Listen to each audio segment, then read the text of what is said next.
eu gostaria de chamar, então, os nossos autores e a nossa mediadora para a mesa Realidades e Irrealidades, outras dimensões da prosa contemporânea, na qual será discutido um pouquinho esse papel do realismo dentro da narrativa.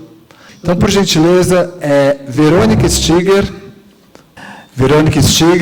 autora de várias obras importantes, como Belíssima Anões, a coletânea de contos, e seu livro mais recente, Sul, também vencedor do Jabuti do ano passado. Muito obrigado, Verônica. Lourenço Mutarelli, autor de diversos livros, o mais recente está, que é O Filho Mais Velho de Deus, e outro livro 4, que também está aí entre as obras que concorrendo a prêmios esse ano. Lourenço, que bastante gente deve conhecer, de livros que viraram filmes, como O Cheiro do Ralo e O Natimorto. O Juan Quintero Herrera, nosso convidado internacional colombiano, periodista e também contista. Muito obrigado, Juan, pela sua presença.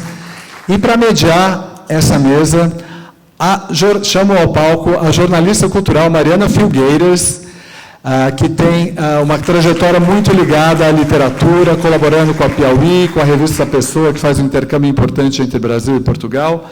E então, eu já falei demais, deixo vocês com a mesa Realidades e Irrealidades, outras dimensões da prosa contemporânea. Muito obrigado. Bom dia. Está funcionando direitinho? Estão ouvindo bem? Então, bom dia, queria agradecer o convite do Vanderlei, agradecer, enfim, a Flima. Eu adoro ter a chance de conhecer esses eventos literários pelo Brasil. Uma honra estar aqui conversando com esses autores e trocando com vocês. Bom, como ele apresentou já tão bem a mesa, eu acho que eu vou pular essa parte de apresentar os nossos convidados e ir direto para o tema, né? Para falar um pouco desse tema Realidades e Irrealidades, outras dimensões da prosa contemporânea. Então, eu queria pedir para eles lerem, antes para a gente mergulhar no tema, para eles lerem cada um trechinho que eu escolhi, a gente combinou rapidinho ali atrás. Queria pedir para a Verônica ler um trechinho do... É bom que ela já ensina a gente a falar o nome do livro, que a gente não erra mais.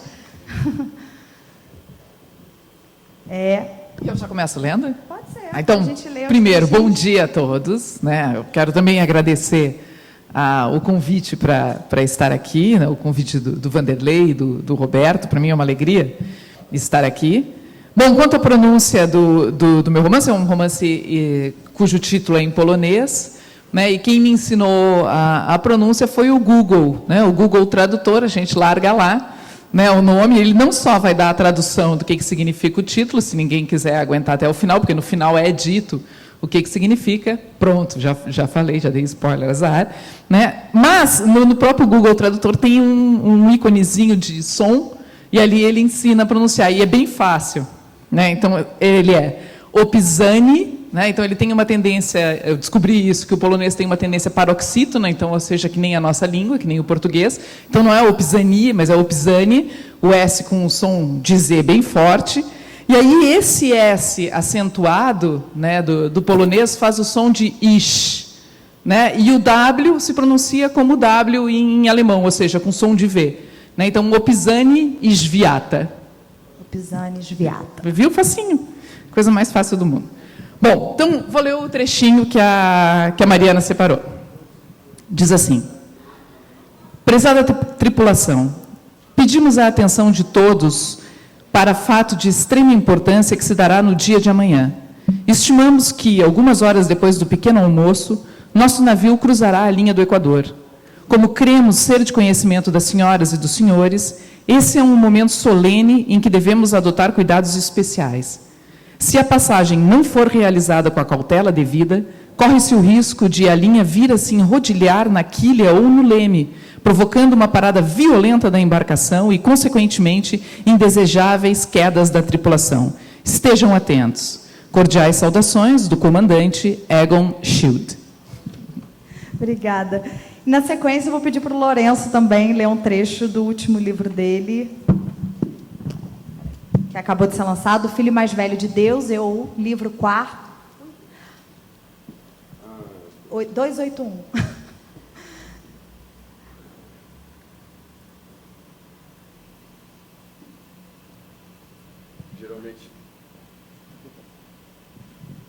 quando eu tenho lido, tem um trecho que é bem bonitinho, sabe? Então, fica à vontade. Não, é que você me deu um trecho que eu acho que eu falo muita besteira, Então, eu vou ficar pode meio mudar, sem graça. Fica à vontade. Eu não, os personagens, né? Eu não tenho nada a ver com isso daqui. Puta que pariu, vamos lá, nossa. Não, então escolhe o que você Bom, quer. gente, desculpa, é um trecho meio chulo, meio, sei lá, eu não escolheria isso, mas eu estou aqui para... Eu não agradeci também, vamos ler os obrigado dois. pelo convite, a cidade é muito linda, gostei, achei a cidade muito linda. Vamos lá. Nesse momento, George se levanta, caminha até a rua, olha para o céu e grita: Saras, Saras, Saras, saibam que eu as amei, Saras. Estejam onde estiverem, saibam disso. Vocês foram muito generosas comigo.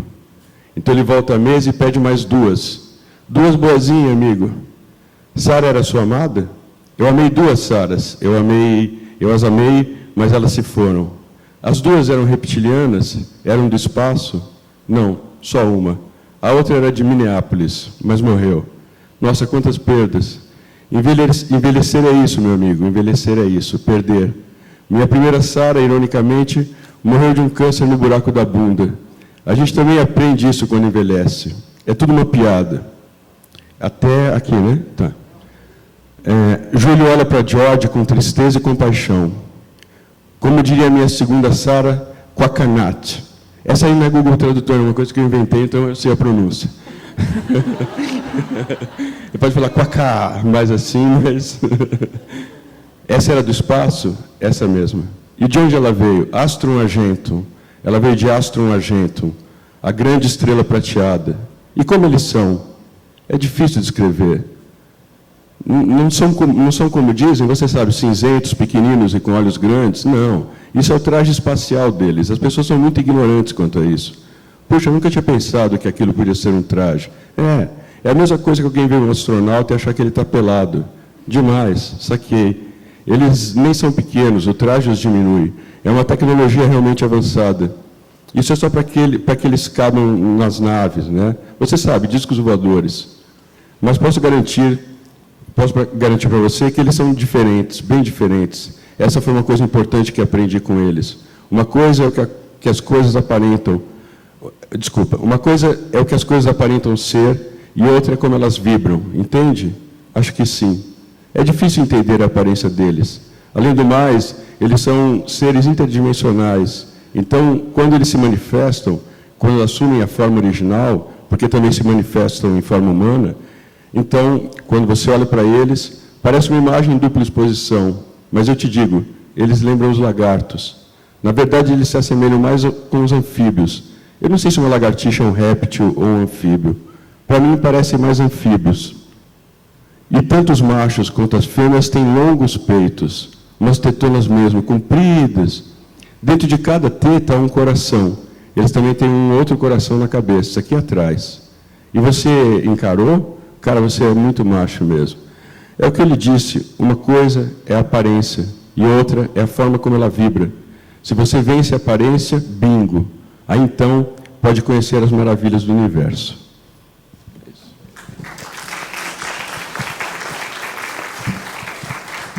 Juan, quer ler um trechinho de um conto seu que você tem um trabalho mais específico sobre o realismo, né? Não exatamente o não realismo. Se quiser apresentar o conto também. Oi. Primeiro eu queria agradecer a Flima, a Roberto, a Vanderlei pelo convite. Vamos ler uma parte, eu não sei se em português ou em espanhol, tá? Vocês preferem português ou espanhol? Acho que em português pode ser, né? Tá. Bom, esse conto, só como para contextualizar um pouco, ele é sobre o tempo, é uma reflexão mais sobre o tempo. E aí tem uma parte que, falando sobre a Semana Santa, tem um personagem que ele viaja, assim, e acontece que nessa viagem ele não tem tempo para curtir, assim, para desfrutar um pouco. Então, é assim. Na Semana Santa, acontecia o mesmo. A quaresma era um sopro no ar que não conseguia limpar os corações arrependidos dos que tinham feito as delícias de grandes e pequenos. Era realmente triste não poder fazer nada, ainda que se tivesse dinheiro. Em um jornal de tiragem nacional, o gerente de alto escalão revelava em sua preocupação.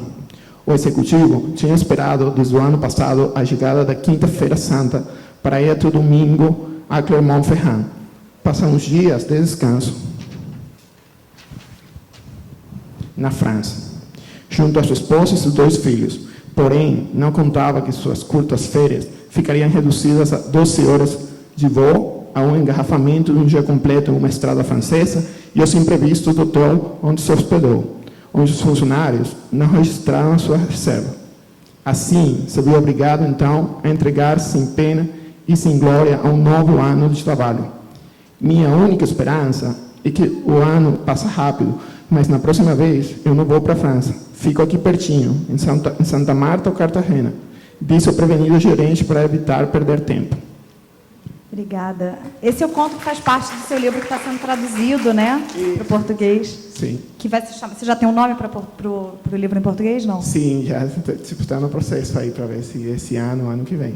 Mas o nome, você já sabe com qual será publicado? Na verdade, o livro é em espanhol em nossas caras. Aí parece que na nossa cara não fica tão bom assim para o português. Aí pensamos tipo as caras do tempo. Mas ainda o título a gente espera. Tá aí, ótimo. Não sabemos ainda, mas acho que esse seria a cara do tempo. Claro. Eu quis que a gente abrisse essa mesa lendo um pouquinho, né? Para falar um pouco do tema da mesa, né? Desse aspecto não realista da prosa, dessa dimensão não realista da prosa contemporânea, né? Acho que aqui mesmo nesse evento a gente tem alguns representantes exímios, maravilhosos, de uma literatura mais realista, né? Exemplo, Paulo Lins, João Silvério, enfim. E aqui acho que a gente tem a chance de conversar um pouco com alguns praticantes dessa dimensão um pouco menos, né, não tão fiel ao realismo, mais experimental, enfim. Que em alguns momentos é mais fantástico, em alguns outros momentos mais bizarro, mais aterrorizante ou simplesmente mais poético, né? E algumas vezes até mal taxado de realismo mágico. E aí a gente, com um especialista no tema, a gente vai conversar um pouquinho sobre isso. Então, eu queria começar perguntando a cada um de vocês qual que é o peso do realismo, do não realismo, da fantasia? Como que vocês manejam, né, como vocês temperam o realismo e o não realismo na obra de vocês, quando vocês começam a escrever ou imaginar uma história? Pode começar, de repente, Verônica. Então vai. Bom, eu acho que eu vou começar pelo trechinho, né, que eu acho que dá uma ideia um pouco sobre isso, né, esse trechinho que você tinha escolhido, que eu lesse, né, que é um trechinho do Opsanis Viata, esse meu romance, né? Então, só um pouco antes de falar, vou contar rapidamente a história, porque é fácil de resumir, né? Então, um polonês, um senhor de mais ou menos uns 60 anos, recebe uma carta na Polônia, ele está na Polônia, ele recebe uma carta e, por meio dessa carta, ele descobre 2 coisas. Primeiro, que tem um filho no Brasil, mais especificamente na Amazônia, e que esse filho está doente.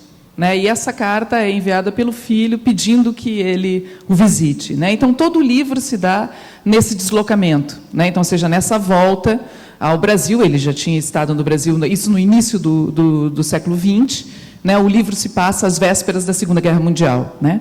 Bom, então, o trecho que eu li é justamente o momento em que eles estão no navio. Né? Então, o livro é todo contado em episódios, então ele tem primeiro uma viagem de trem, depois a viagem de navio até a Amazônia. Né? E é um trecho, não sei se vocês perceberam, mas é um trecho em que o próprio comandante do navio, ele manda, às vésperas de passar pela linha do Equador, né, então, ou seja, de cruzar a linha do Equador, que é essa linha imaginária, obviamente, né, ele manda essa carta para a tripulação, né? Então, ou seja, para todos os passageiros, avisando que, cuidado, né? O navio corre o risco de se enrolar nessa linha, né? Então, pode ter alguma turbulência, né? Essas turbulências de navio. Que é algo que parece fugir completamente da realidade. Né? Mas, esse livro, justamente, quando eu tive a ideia de fazer esse livro passado, às vésperas da Segunda Guerra Mundial, eu comecei a pesquisar algumas coisas. Né? Embora não quisesse fazer um livro realista, Mas eu queria saber, assim, por exemplo, em que navio eles viriam, né? Então, como é que eram os trens na época. Então, eu fiz uma série de pesquisas sobre isso. E nessa pesquisa, eu descobri que há ainda hoje, mas havia isso, né, muito forte desde o final do século XIX, né, e também ainda no século XX, grandes festas da passagem da linha do Equador, né? Então, ou seja, quando esse navio vinha do hemisfério norte para o hemisfério sul, se faziam grandes festas, e eram festas muito violentas, né? Eram festas em que se pegavam os neófitos, ou seja, aquelas pessoas que nunca tinham passado pela linha do Equador, e faziam eles participar de uma espécie de gincana, mas uma gincana violenta, né? Então, ou seja, o capítulo seguinte do livro é justamente esse, que mostra uma gincana violenta, que também parece fugir da realidade, mas ele está muito colado nas brincadeiras que se faziam na época, né? Claro, com uma ou outra invenção, né? Um outro exagero, né? Mas, ou seja, ela está calcada na realidade, assim como essa carta da tripulação. Confesso a vocês que foi uma carta que eu encontrei na internet, muito parecida com uma carta que eu encontrei na internet, que as tripulações da época, final do século XIX, início do XX, mandavam, né, os comandantes mandavam para a tripulação, né? Então, ou seja, é uma carta que eles mesmos mandavam, fazendo essa brincadeira, dizendo, vai enroscar na linha do Equador, e tinha gente que acreditava que realmente existia uma linha e que essa enroscasse, né? Então, ou seja, pegando esse exemplo, o que eu quero dizer é que tem muita coisa que me interessa, é quando a própria realidade parece fantástica, sabe? Quando a realidade parece real. Sabe quando a gente diz assim, né? Pô, a ficção, a realidade está nos ganhando, né? Então, nos ganhando como ficcionistas, né? Então, ou seja, eu tenho um certo interesse, um interesse muito grande por isso, né? Então, ou seja, quando a própria realidade parece namorar, né, com esse realismo, né? Então, por isso que eu usei esse trechinho para falar um pouco sobre isso. Acho que acertei, né, na escolha. Não, foi ótimo. Peguei para já dar como exemplo. Podia dar como exemplo as histórias que eu contei no jantar de ontem, mas eu acho melhor não. Lourenço. Eu pôr uma cadeira, eu sou tão pequena, essa cadeira é tão grande, eu queria pôr os braços, mas eu estou me sentindo um duende. Fica de lado, ó. Fica de lado assim que dá. Tá bom. Eu briguei com a realidade. A realidade é muito individual, né? A gente tenta, num esforço, compartilhar alguma coisa e acreditar que isso é isso, né? Eu tenho... Isso está filmando, tá, né? Vai para o YouTube, essas coisas? Vai. Eu devia ter perguntado isso antes. Então, deixa para lá. Eu ia contar uma história que eu não quero que ela fique se replicando depois. Eu tenho problemas com a realidade, eu tenho problemas de aceitar a realidade. E esse livro fala um pouco disso, né? É uma posição que eu tenho tomado para mim agora, por mais idiota que ela seja. No livro tem uma pessoa esperando alguém que ele sabe que não vai voltar, mas ele espera. E eu tenho feito isso. Eu espero, mesmo que seja impossível, não me importa. Essa é a minha atual revolta. É algo contra a realidade, contra a possibilidade, contra qualquer coisa. Então, acho que esse lugar onde a realidade se mistura um pouco, está em toda a minha obra, né? Está muito próxima à minha vida também.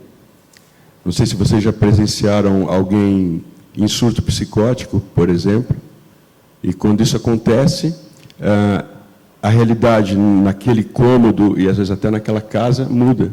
Ela deixa de ser tão real.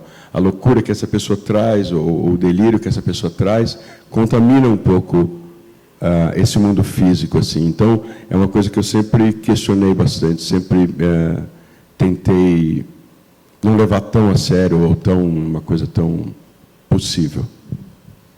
Juan, você como um estudioso, né? Ontem o Juan defendeu o mestrado dele na USP sobre literatura latino-americana, acho que é isso, né? E o Juan, um dos temas que o Juan estuda é justamente o realismo mágico, inclusive é por isso que essa composição fica tão rica, né, dessa mesa. Queria que você falasse um pouco sobre isso, né, como um especialista no tema, de que maneira que você percebe que a prosa contemporânea, ela trabalha com esse legado ainda do realismo mágico, pelo qual ficou tão conhecida a literatura latino-americana, ficou tão grifada, tão rotulada, né? Você acha que, enfim, nas leituras que você faz de prosa contemporânea, talvez até não só a brasileira, né? De que maneira que esses autores lidam com essa herança? É uma carga? É uma provocação? Enfim, queria que você falasse um pouquinho sobre isso. Sim. Bom, aí seria pensar um pouco no realismo mágico e também no fantástico, né? Que tem um pouco isso do... bom, realismo mágico, tipo, seu máximo seria como referência o García Márquez, assim, uma referência muito clara. Aí, como fantástico, pensaria no Carpentier, que também, tipo, na verdade, foi uma influência para o García Márquez.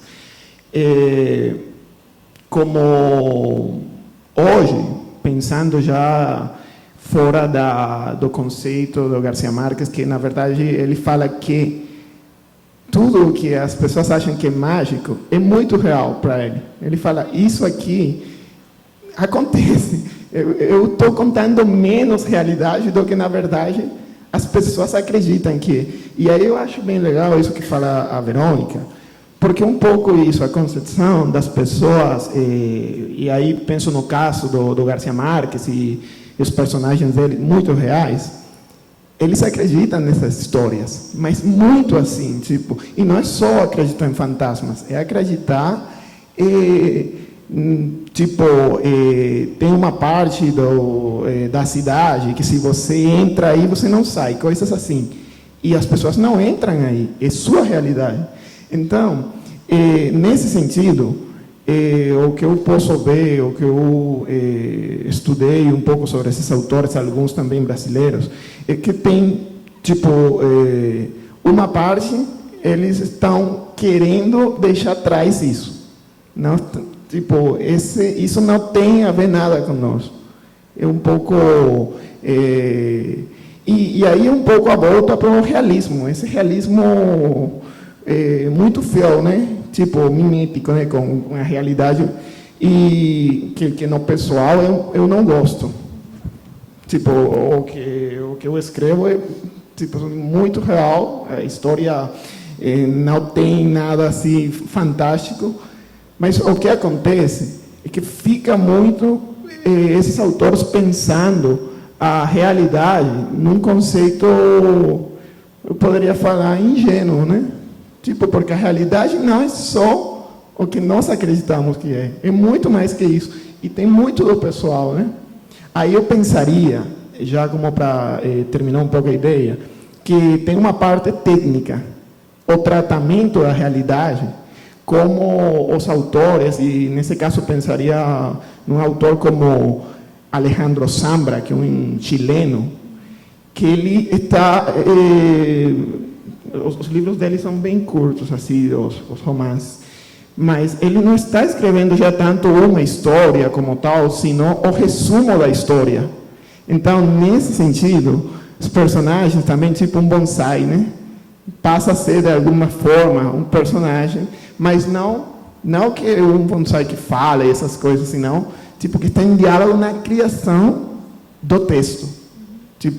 Nesse sentido, eu pensaria que o mágico, ou o fantástico, está como a realidade pode ser pensada como um objeto literário, com o qual você cria a história.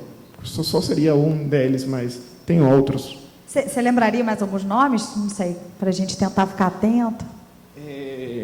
Sim. Pensaria no caso também vou colocar aqui de um espanhol, assim, só para... Javier Marías. Ele é muito realista. Parece que as suas histórias são muito realistas, mas também, no fundo, tudo isso que ele faz com a digressão dele vai criando um mundo que tem a ver com algo que só pode ser mágico, né? Nesse sentido de não dá para você reter esse tempo tanto na nossa vida, né? Só pode ser uma criação literária. E quanto você faz isso, tipo, tem vezes 20, 30 páginas fazendo isso, mas de um jeito muito natural também. Parece que o tempo está condensado aí. Eu pensaria isso como um conceito novo, ou tentando fazer algo novo. Tentando, porque não tem nada novo já na literatura, né? Mas que propõe jogar um pouco, brincar um pouco com o mágico e com a ideia da estrutura mesmo do romance. Posso me meter? Uma coisa curiosa que me ocorreu ouvindo o Juan falar, que o ano passado eu estive na Indonésia, e num evento literário também, e lá os escritores de lá chegaram para mim e disseram, sabe, é do Brasil, etc. e tal, sabe o que mais nos influencia? Eles me disseram, eu disse o quê? E eles, o realismo mágico. Né? Então, ou seja, eles são muito influenciados pelo realismo mágico. E por quê? Uma coisa que o Juan me chamou a atenção, que eu acho que talvez explique esse interesse, quando o Juan diz para o Garcia Marques, não, essas coisas acontecem, né? Ou seja, não é tão mágico assim, né? Tão mágico no sentido de tão surreal, né? É mágico, mas não surreal. Porque, para vocês terem uma ideia, vou contar um caso, né? Eu estava na casa do amigo que me recebeu lá, e aí chegaram 3 vizinhas, né? As 3 vizinhas, não sei se vocês sabem, a Indonésia é um dos países que tem o maior número de muçulmanos, né, no mundo, são 200 milhões, né? Mas é curioso que não é só o islamismo lá que domina, né? Então, ou seja, nós estávamos lá na casa dele, chegaram as 3 vizinhas, e elas queriam conversar com ele por um assunto muito sério, que a casa do lado ia ser derrubada, né? Ela estava abandonada, ela ia ser derrubada, e elas estavam preocupadas em saber para onde é que ia o fantasma que morava na casa do lado.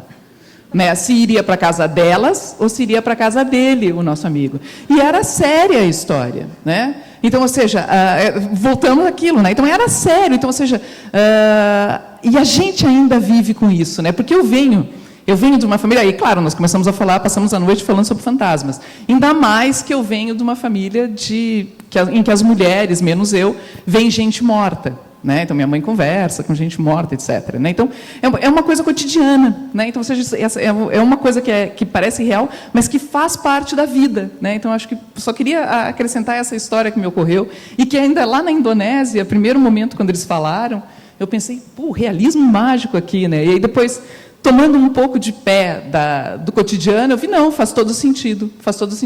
Porque, na verdade, se coabita, né, num mundo que estamos nós e em que estão os espíritos também. Né? Esse mundo que... E uma história que poderia ter acontecido no interior da Bahia, aqui em Santo Antônio do Pinhal, ou Macondo. Né? Exato, total. Em outro sentido, assim, eu acho que tem também tem uma certa tendência muito realista, né? Assim, as narrativas muito centradas na experiência do autor, muito, enfim, do narrador como autor, né? E eu queria fazer uma pergunta a vocês, na verdade, uma provocação que eu ouvi também uma vez num evento literário, e fiquei pensando muito nisso. Vocês acham que o mundo está sofrendo um pouco de falta de imaginação? Acho que não. Acho que não. Mas está difícil competir. Né? Tá difícil competir. Tá aqui a Rita, né, que amiga minha, e que ela conhece, que volta e meia a gente leu umas matérias, por exemplo, o Brasil atualmente, né? A gente não sabe para onde é que vai dar, e cada dia tem uma coisa diferente, e coisas assim inimagináveis, né? E volta e meia eu digo, olha, está difícil de competir, né? Então, ou seja, está difícil da gente, ficcionista, competir com essa realidade, né? Mas, e aí, nesse sentido, falta um pouco de imaginação, uma imaginação mais absurda do que a própria realidade está nos proporcionando. Talvez por isso eu tenha optado, né, por prestar atenção na realidade, justamente nesse caráter absurdo, né, da própria realidade. Eu fico pensando um pouco assim, as narrativas mais inventivas, mais provocadoras, né, que bebem as características dos gêneros fantásticos ou de horror, elas estão fazendo falta? Não sei, o que você acha, Lourenço?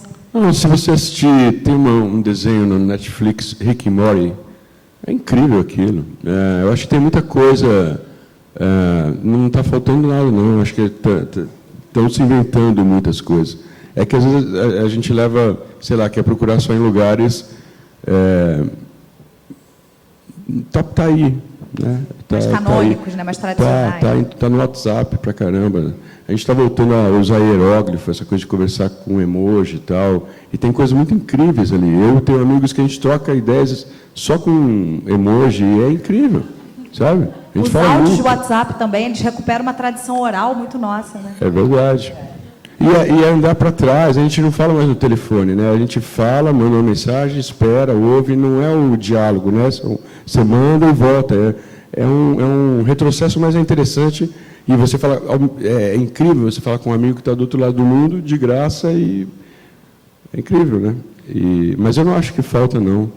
Só acho que talvez estejam procurando um lugar errado.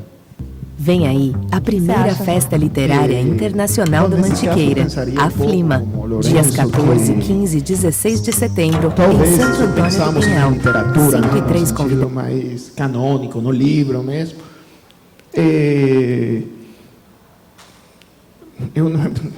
É difícil falar, né? Tipo, eu não posso ler tudo, né? Eu não sei o que estão fazendo em outros lugares, né?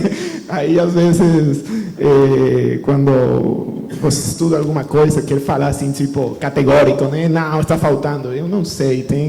Eu pensaria um pouco, no caso, tipo, da Colômbia, o pouco que eu li, talvez daqui, que agora estou lendo mais em português, que é bem difícil ler, né? Mas eu pensaria que na literatura, mesmo assim, talvez, não tanto imaginação, está faltando talvez pensar em... eu pensaria que o escritor, muitas vezes, fica só na literatura. Ele não pensa muito, não todos, claro, não quero falar isso geral. Tem autores que são maravilhoso mesmo assim, o que vai colocando, mas tem muitos que só ficam tendo referências na literatura. Tem muitas coisas, tipo na psicologia, no ensaio, no jornalismo, que dá para ter umas ferramentas para... E seria só no tratamento, né? Não tanto no mágico, não tanto no fantástico. Eu pensaria que o que realmente seria um aporte para isso do mágico seria no tratamento do texto, como você escolhe criar os personagens, seu perfil psicológico, como começa o texto, se começa no futuro, se volta. Tudo isso, para mim, é muito mais mágico que aquilo de a pessoa está voando, tal, que também faz parte de uma literatura mágica. E sempre vai estar e sempre vai produzir. Mas eu pensaria que já pensando no conceito literário, assim como livro mesmo, como romance, conto, estaria mais desse lado. Mas não seria falta de imaginação, talvez falta de propostas no tratamento do texto. Entendi. Como é que vocês começaram a perceber o talento fabular de vocês, assim, voltando um pouco na trajetória, no início da trajetória de cada um? Como é que vocês começaram a notar que a imaginação de vocês talvez fosse mais fértil, que, não sei, do que as mulheres da sua família, no seu caso? Sim, né? Não, eu notei que era mais fértil quando eu estava num curso de inglês, e aí em curso de inglês, a gente tem que escrever redação, etc. e tal, né? E eu escrevia a redação já juntando uma série de absurdos, né? E dentro dessa redação, em inglês, eu me lembro que o professor olhou e disse assim, isso aqui não faz o menor sentido. Eu disse, mas é um pouco a ideia, né? E aí foi difícil de entender, ele acabou me rodando, eu tive que ir para um outro curso de inglês, né? Então, ou seja, fazer de novo todas as provas, e entrei no mesmo nível, porque aí eu notei que era melhor eu ter feito uma redação mais, né, normal, digamos assim. Você lembra, né, dela? Não me lembro, eu só me lembro que ele dizia, uau, what a salad, né? E eu, meu Deus, né? Mas um pouco antes disso também eu me lembro na escola já. Na escola eu já gostava de fazer esse tipo de coisa. Por exemplo, eu me lembro muito claramente, lá pelos uns 9 anos, eu me lembro que eu escrevi uma redação em que um dos personagens se chamava Chuleta, então as pessoas berravam chuleta, eu achava tão engraçado aquilo, né? E as pessoas berravam chuleta, né? E era a pessoa, e passavam a chuleta para ela, né? E sei lá, eu achava uma graça, né? E eu não esqueço até hoje disso, porque eu tive que ler essa redação em aula, né? E acabava fazendo a redação dos outros também, né, de todas as minhas colegas, né? Então, fazia redação para todo mundo, porque eu tinha uma certa facilidade, e eu gostava, sabe? Gostava de inventar história, né? Claro, com esse monte de fantasma à minha volta, também era fácil, né? O Sul, ele dá uma pistinha para a gente, né? Que talvez esse início comece com certos acessos de mitomania, não sei, fiquei pensando em te perguntar um pouco isso. Não, eu venho de uma família que é de mitômanos, né? Então, tanto que se me perguntam, qual é a tua ascendência, Verônica, eu não sei dizer muito bem, porque eles inventam, entendeu? Vem daqui, vem dali, ora vem de um lugar, ora vem do outro, né? E isso, sei lá, não se sabe, é impossível saber, né? E tem um pouco essa mitomania, né, no Sul, mas é curioso que o Sul, com exceção do primeiro conto, né, que é o 2035, que eu joguei para o futuro, né? Todos os outros têm um pé na realidade, né? Inclusive o Mancha. O Mancha foi um caso que aconteceu com um casal de amigos meus e mais, né? E com essa terceira amiga, e as duas amigas se chamavam Carol, né? Então, ou seja, já era uma história pronta, né? Quando eles vieram me contar a história, eu disse, não, essa história já está pronta, né? Eu tenho que transformar isso em alguma coisa, né? Então as pessoas essa é uma facilidade, as pessoas já vêm e já me contam, entendeu? Já me trazem as histórias, é só, né, organizar um pouco. Lourenço, como é que você começou a perceber assim essa Os outros te apontam, né? Eu, muito criança, observava as coisas de uma maneira que preocupava muito meus pais. Muito, sabe? É isso, é um olhar. Eu nunca acreditei em nada, eu não acredito em nada, história, ciência, sabe? Essas coisas. Então, eu sempre tentei entender pela minha ótica e fazia pequenas observações que acendiam uma luz, assim, sabe?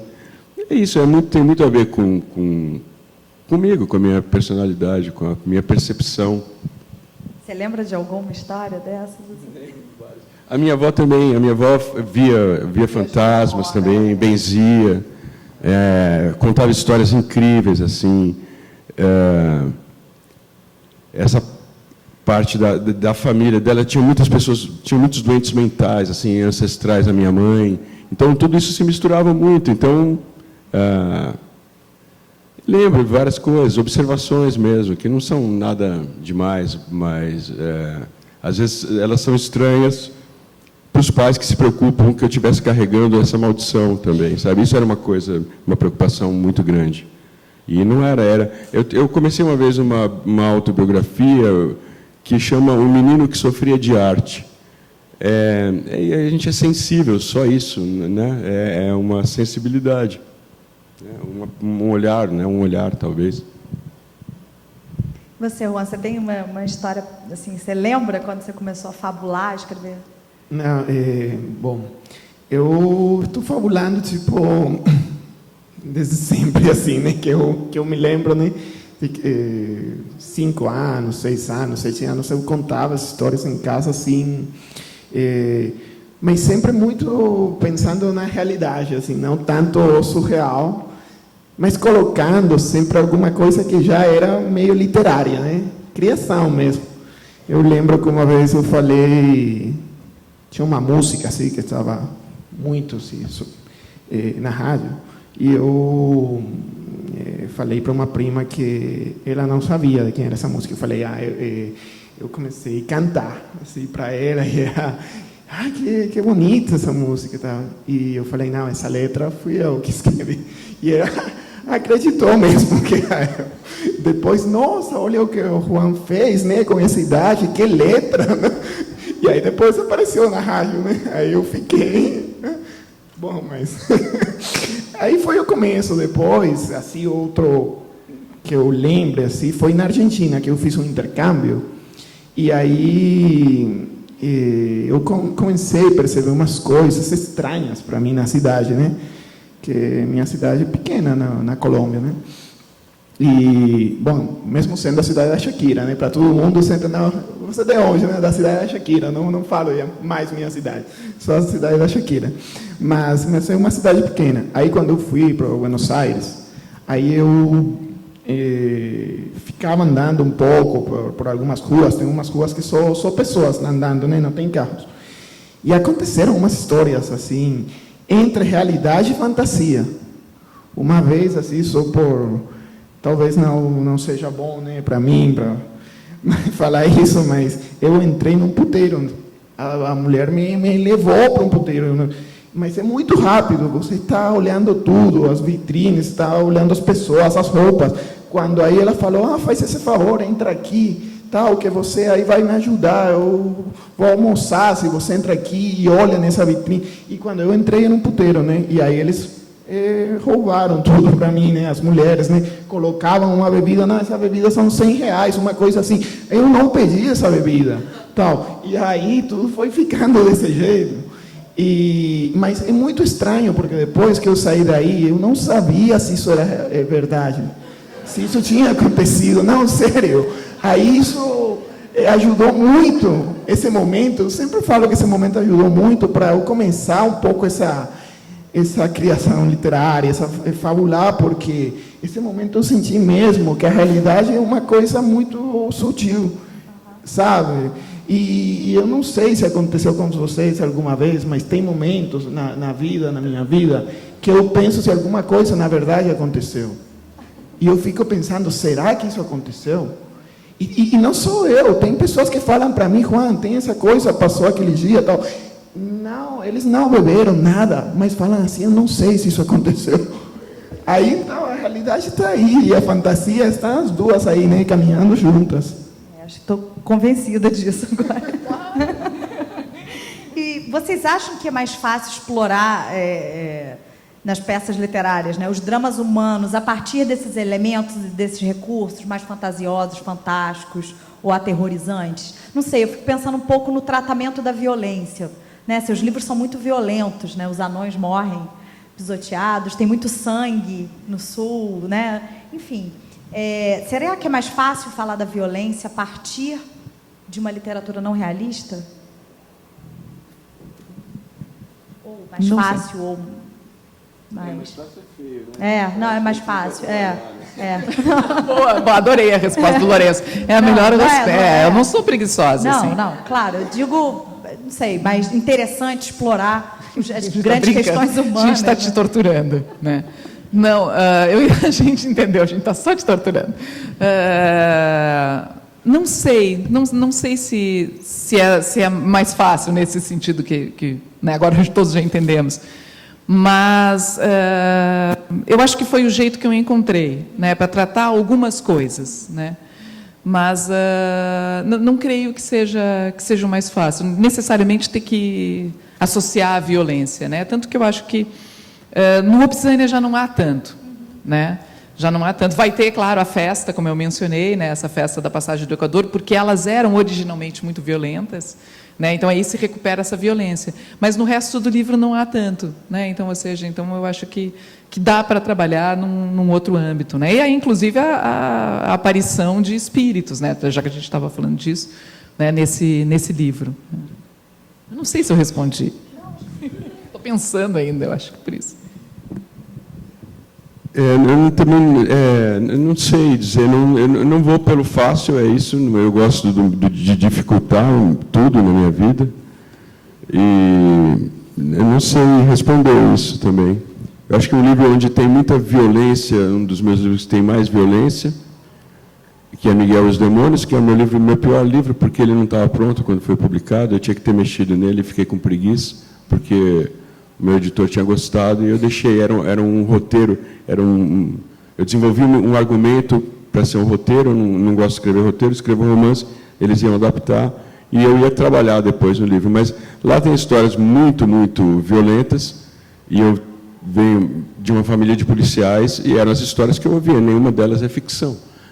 São histórias horríveis do dia a dia desses membros da minha família que eram policiais. Então, não sei onde está a violência no meu trabalho exatamente, mas muitas vezes, quando ela é bem violenta, ela é histórias que eu ouvi e que não são ficcionais, né? Ou são da realidade. Se torna ficção porque eu estou ouvindo também, né? Eu estou reconstruindo e acreditando ou não, ou transformando aquilo que eu estou ouvindo.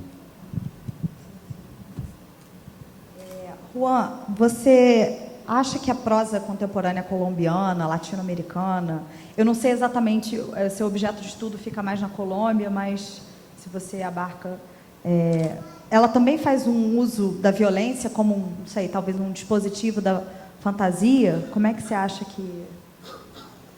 fantasioso nesse sentido? A fantasia trabalha melhor a violência, talvez, do que o realismo? Eu acho que é... Bom, pensaria que tem uma parte que é muito realista mesmo, assim, violência, só violência, que é o que falam da narcoviolência da Colômbia, que tem quase uma linha literária que é isso. Na verdade, no México, principalmente. No México, né, tem vários autores, e na Colômbia tem no México Mendoza, e na Colômbia tem Jorge Franco, que ele é bem conhecido, tem 2 filmes, assim, na Colômbia vende muito. Fala um pouco dele isso, que ele fica só na violência, assim. Tem casos, tem histórias de assassinos de aluguel, tem... histórias de narcotraficantes, tal. Tem uma coisa legal para mim que faz um pouco de história da cidade, do país, desde a criação literária, que isso é muito bom, porque sempre fica um pouco essa ideia do jornalismo, só que o jornalismo passa e sabemos bem que o jornalismo não é a única verdade. Então, sempre vai ser bom essa criação literária para ter outras ideias do que na verdade acontece.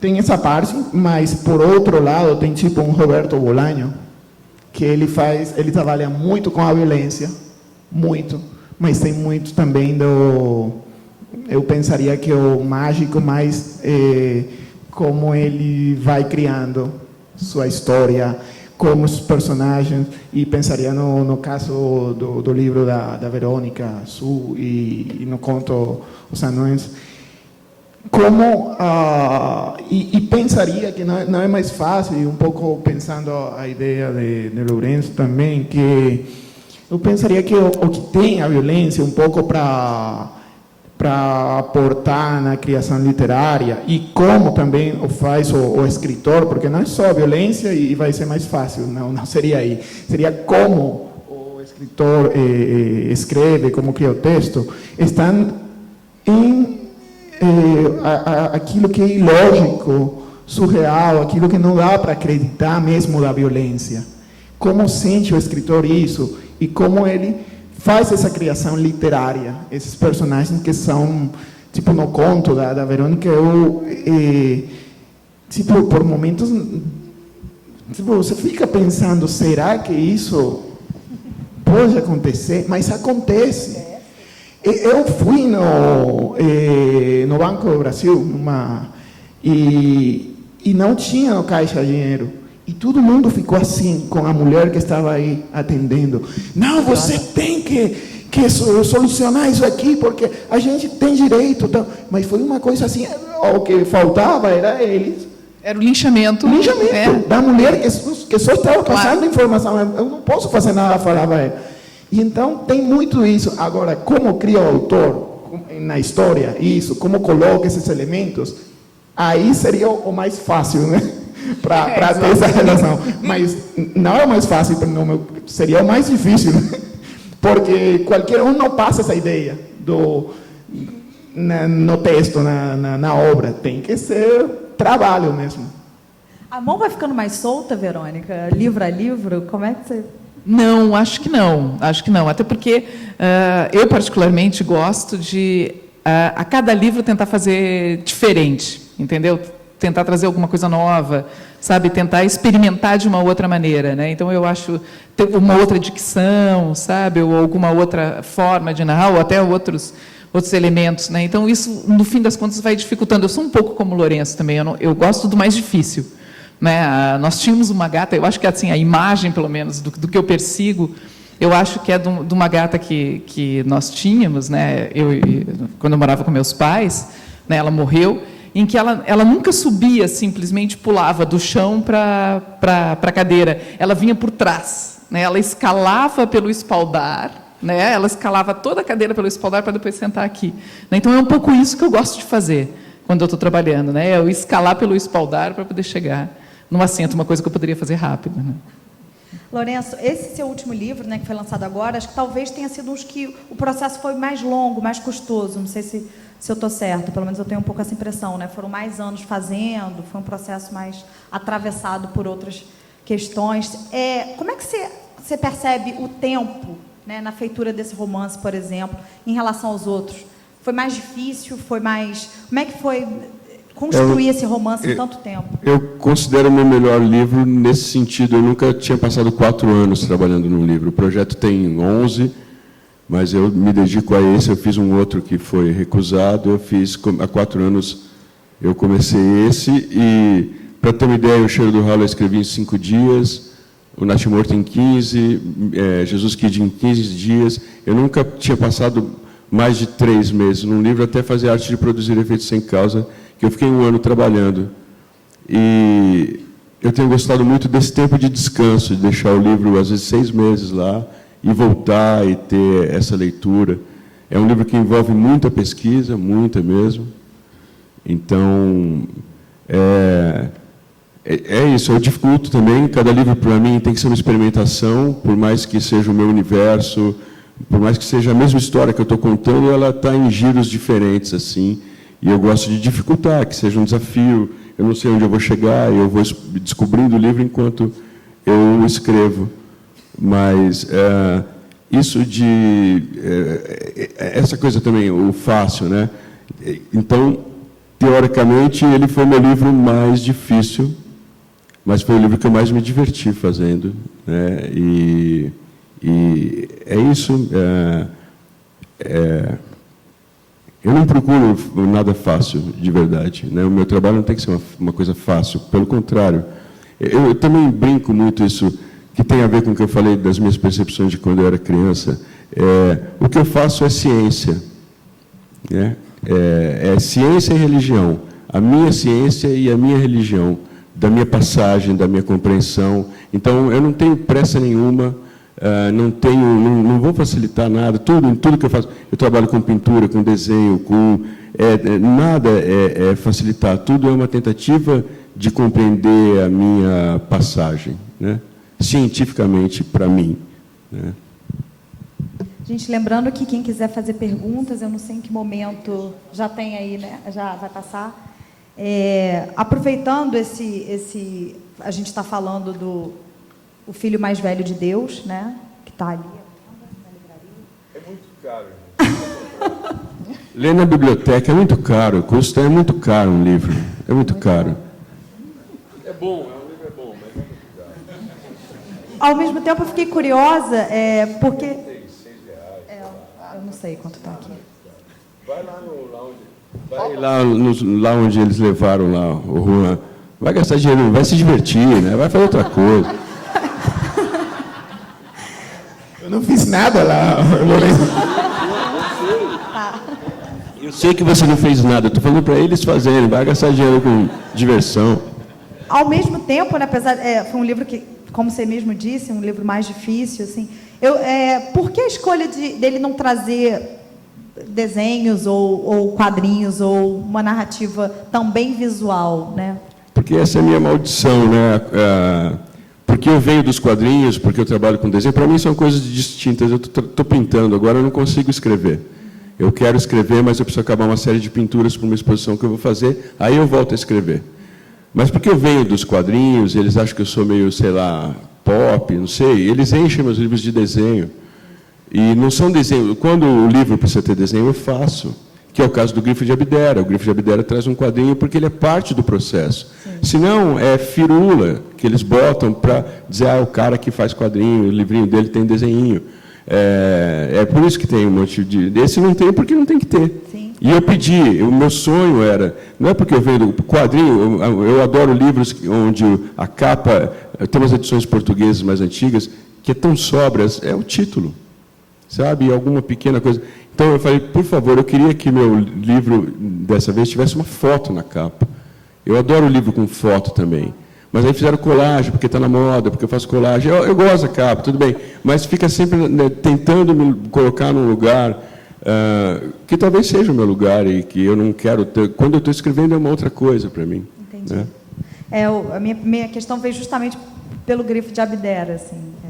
E a Verônica também tem uma história muito visual, né? Acho que da sua própria trajetória como crítica de arte, professora de arte, estudante de arte. Seus livros são muito visuais, né? Queria que você falasse um pouco sobre isso, sobre essa... Sempre seus livros são um objeto de arte, são uma... Né? Queria que você falasse um pouco sobre isso, essa relação. A ideia não era exatamente ser objetos de arte, né? Mas a ideia é a seguinte: quando eu estou escrevendo um livro para mim não é só o texto, né? E ele, sempre quando eu começo a escrever, eu já começo a pensar que forma ele terá como livro, né? Então, ou seja, como é que ele vai ser apresentado, né? Então, ou seja, essa forma não está dissociada do próprio livro, né? Então, assim, só para pegar esses dois exemplos que a gente tem aqui, né? Por exemplo, o Obsani Sviat, ele vem cheio de imagens, né? Então, foram imagens que eu fui recolhendo ao longo da pesquisa, daquela pesquisa que eu falei para vocês, né? Para saber como é que eram as coisas, como é que eram os barcos, como é que eram os navios, etc. E aí eu fui juntando, fui coletando e fui pensando, eu vou incluir isso no livro. Porque eu, particularmente, em muitas das histórias, não são todas, mas em muitas das histórias eu não digo muito claramente onde é que ela se passa. É São Paulo, 2011. Não, né? Mas dou uma série de elementos para que o leitor saiba onde é que aquilo se passa, seja por meio da linguagem. Há várias histórias que se passam no Rio Grande do Sul, de onde eu venho, e aí tem tem o linguajar de lá, né? Ou então, de uma certa contextualização, né? Por exemplo, não se diz claramente no Obsani Sviat, olha, se passa às vésperas da Segunda Guerra Mundial, mas lá pelas tantas é um personagem que fala, né? A Polônia acabou, né? Você sabe, etc, né? Etc. Ouviu no rádio agora, né? Etc e tal. E também essas imagens, elas funcionam, no caso do Obsani Sviat, elas funcionam como uma espécie, elas dão justamente essa contextualização. Né? Então vai ter um postal, não se diz exatamente qual é o percurso da viagem, mas há o postal em que mostra o caminho da Hamburg Süd, né? que sai lá de Hamburgo, né? Chega na Amazônia, via uma linha direta, né?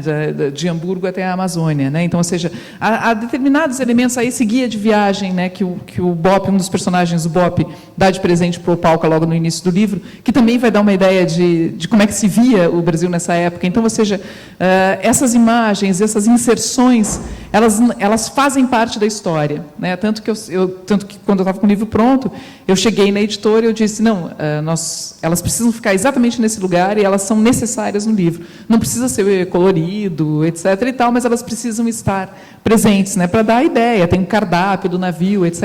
Elas fazem parte, né? Tanto que, quando o livro foi traduzido agora no México, ele também traz todas essas imagens, porque eu disse, é necessário ter as imagens, elas fazem parte do livro.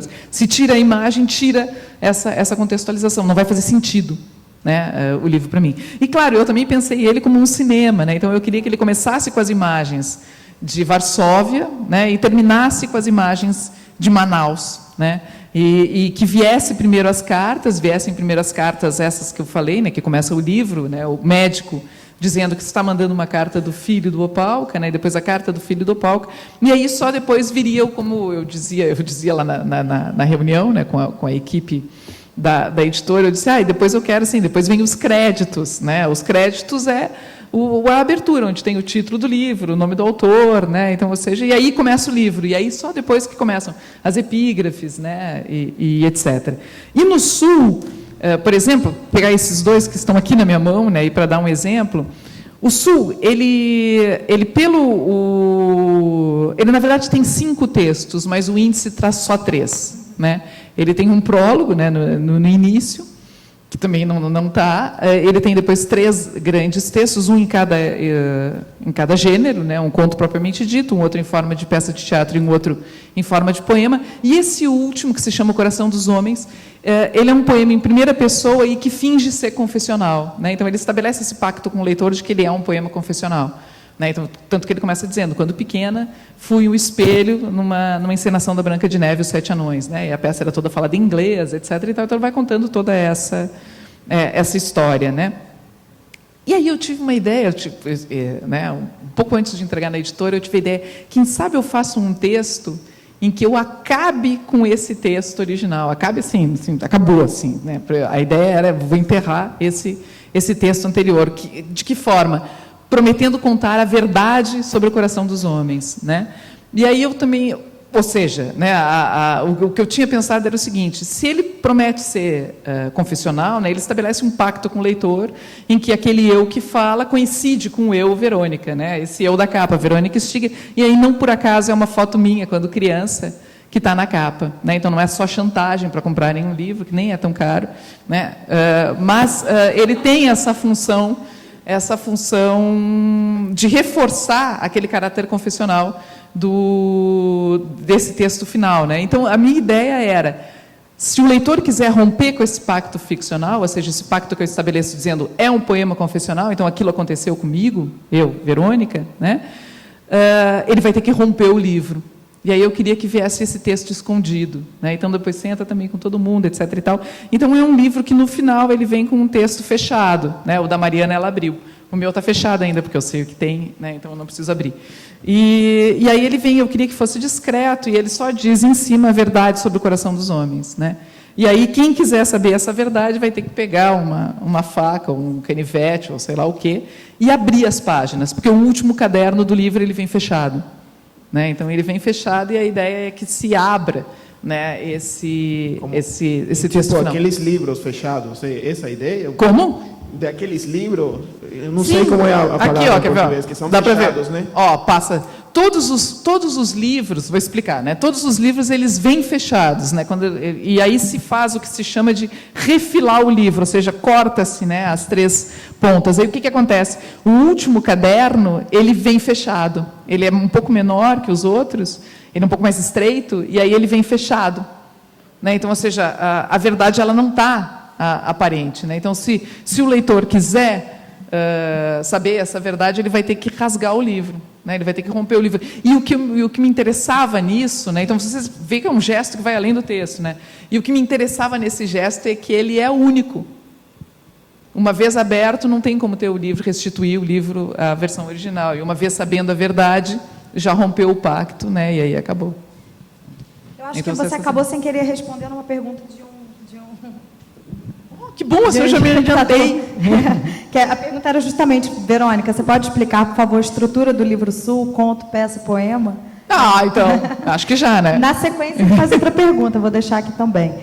Ganhar o Jabuti foi importante, né? Que esse livro te deu um Jabuti. Você valoriza esse tipo de premiação? É sempre bom, né? Ganhar um prêmio, né? A gente bota os prêmios assim, fica bonitinho. E é sempre bom, de uma certa forma, é um reconhecimento, né? Um reconhecimento pelo seu trabalho, né? Então, não vou dizer aqui que não é legal, que é legal, né? Eu acho que o Lourenço tem uma boa resposta para essa pergunta, em relação a todos os prêmios que você ganhou. Uma vez eu vi você comentando isso numa entrevista, eu achei... Eu sempre disse, prêmio bom é prêmio em dinheiro. Para mim é verdade, é o melhor. Os troféus eu não tenho nenhum dos que eu ganhei, nenhum. Ganhar um prêmio, não acho que... Eu já fui júri, é muito pessoal, muito particular, não é o melhor, é o que eu mais gostei, né? Então, prêmio em dinheiro eu acho muito bom. Eu vou voltar um pouquinho ao tema da mesa, que tem uma pergunta aqui muito interessante para o Lourenço. Qual o espaço do diabo na sua literatura? E qual a melhor representação do diabo na literatura? O diabo também é importante. Eu falo muito do demônio criativo das artes, né? Não estou falando do mal, não que o mal não exista, mas o mal que eu cultuo, ou o demônio que eu cultuo, é o criativo. Ele é muito importante na minha vida. Eu tive uma formação em colégio de padre e freira. Meu avô paterno era ateu, então eu aprendi a questionar, me posicionar desde muito pequeno, e sou devoto do diabo criativo.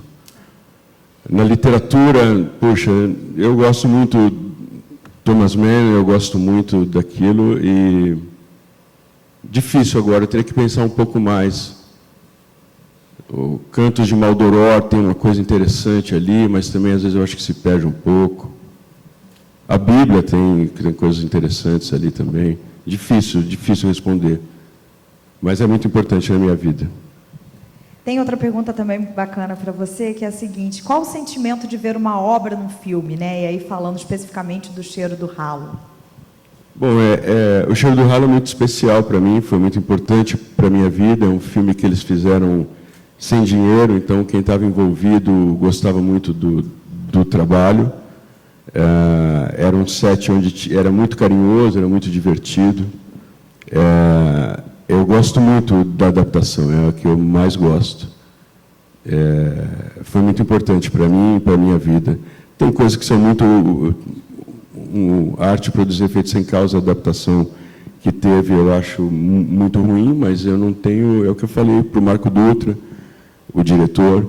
Ele mudou coisas que, para mim, eram fundamentais no livro, né? E botou a Sandy cantando 3 músicas, você imagina...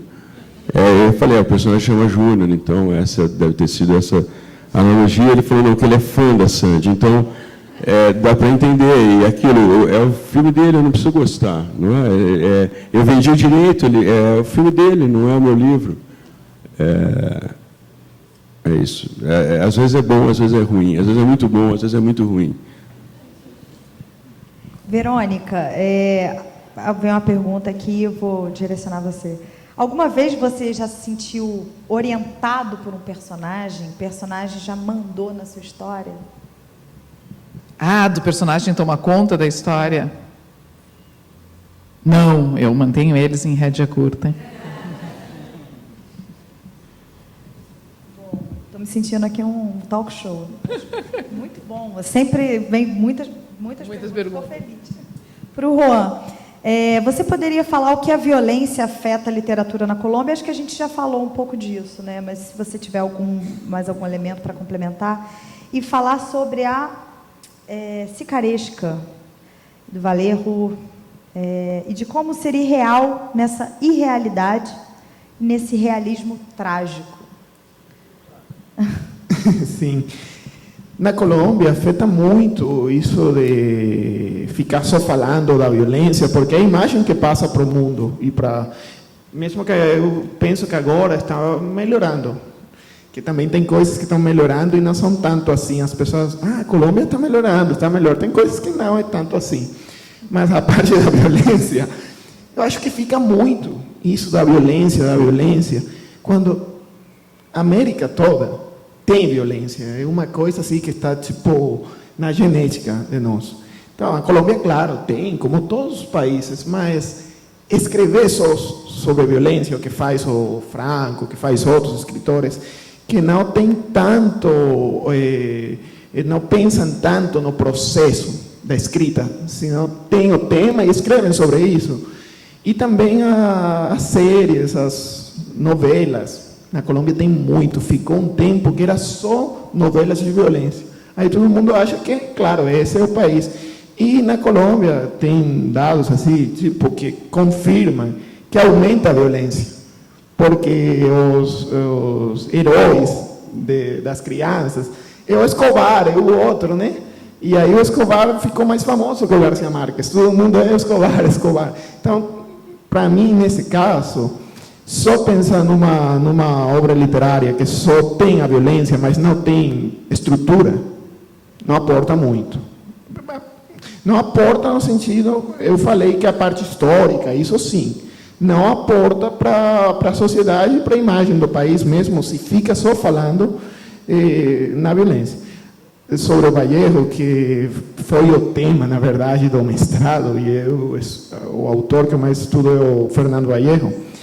Ele não é só a Cicaresca. O Fernando, e gostei muito da pergunta, porque do jeito que ele coloca elementos como a diatribe, a digressão, a ironia, com esses elementos, ele faz que essa realidade da violência fique um pouco com humor, mas também com sarcasmo, ironia também, e aí passa um pouco esse elemento do que você pensa se isso acontece ou não. Aí, tipo, eu não sei como é o nome em português, mas porque o livro está La Virgen de los Sicarios. O personagem que está sempre matando e matando, chega um momento que você pensa, é possível? Tipo, o cara passa por aí, mata 3, 4, e 5 minutos depois mata mais um. Isso aí, tipo... Tem pessoas que ficam muito lendo a literatura como se isso fosse a realidade, a verdade. Aí alguns pensam e perguntam, isso acontece assim na Colômbia? Bom, outros dariam para pensar que isso tem muito do mágico. Tem também do mágico. Um escritor tão realista como Vallejo tem também elementos mágicos, porque é muita ironia, é muito sarcasmo, é muita humor negro, né? Que cria esse panorama ruim, né? Interessante, né? Como ele relê, né? Acho que eu vou encerrar com uma última pergunta aqui. O Lourenço falou um pouco dessas outras formas narrativas que bebem no realismo ou não, né? Do emoji e tal. Essa maneira da gente perceber essas narrativas em outros suportes, né? E aqui tem uma pergunta que diz o seguinte: como você visualiza os diálogos no Facebook, né? Quando você emite uma mensagem, muitos te respondem. Isso é uma ficção transbordante. Então, acho que a pergunta vai um pouco por aí. Como você pensa esses poliálogos da internet? Todo mundo, né? Não sei. Não, o Facebook é uma coisa que eu tenho me afastado muito, assim, porque eu gosto dos meus grupos de WhatsApp, das pessoas que eu sigo no Instagram, eu escolho quem eu sigo, né? Mas você tem alguns perfis no Facebook ou não? Tenho, mas eu tenho entrado muito pouco. Eu divulgo coisas, às vezes, e uso mais para isso só. Instagram eu uso muito mais, que eu boto vídeos do meu trabalho, do meu processo e tal. E sigo pessoas que eu admiro muito também. Mas não dialogo muito por aí. Mas ali é uma fonte, assim... Talvez? Ali não, é um lugar que não, sei lá, não tem sido. Talvez tenha sido em algum momento, mas não é mais. É um lugar que eu fico distante, assim, me decepciona muito. Verônica, para você o Facebook, essa forma de você, né, você lança um assunto, recebe todo tipo de resposta, aquilo vai virando uma terceira coisa, uma quarta, né? Como é que você vê isso? É um pouco de fonte para você? Você lida? Enfim, você que não tem celular, né? Não tenho celular. Então, não tenho os grupos de WhatsApp, né? Tenho só essa comunicação. Não sei, eu acho que eu ainda não transformei em nada, né? Ali, na verdade, as respostas, os diálogos que se criam a partir de uma ou outra postagem, talvez não retornem nada, né? Mas o Facebook é uma fonte, assim como qualquer outra coisa é uma fonte para mim, né? Então, ou seja, sair aqui, observar o auditório, observar a rua, etc. e tal, né? É uma fonte é uma matéria-prima, né? Para trabalhar. Mas aí também com essa observação a respeito de um outro comportamento, talvez, né? Do próprio comportamento da rede ali, de como que se estruturam determinadas relações, né? Talvez um dia eu ainda faça alguma coisa por aí. Gente, queria agradecer muito a presença de todos. Mais uma vez, agradecer o convite, os autores. Eu queria falar sobre uma coisa no final, que eu falei dos escritores, tipo, na América Latina, que estavam fazendo um pouco isso com o realismo e o mágico, assim, os novos, que eu falei do Zambra, o chileno, e falei de um espanhol, não é o Javier Marías, é Henrique Vilas Matas. Sim. Aí tive aí uma confusão, mas o Marias também faz coisas muito legais. Sim, mas faz sentido até. O Vilas Matas. É o Vila Matas, claro. Então tá, gente, acho que é isso. Vocês têm mais alguma consideração, alguma coisa que eu acabei interrompendo na despedida? Agradecer a todo mundo. Obrigada, até a próxima mesa, né?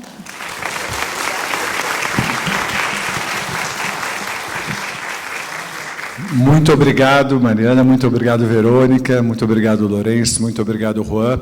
Foi um prazer estar aqui com vocês.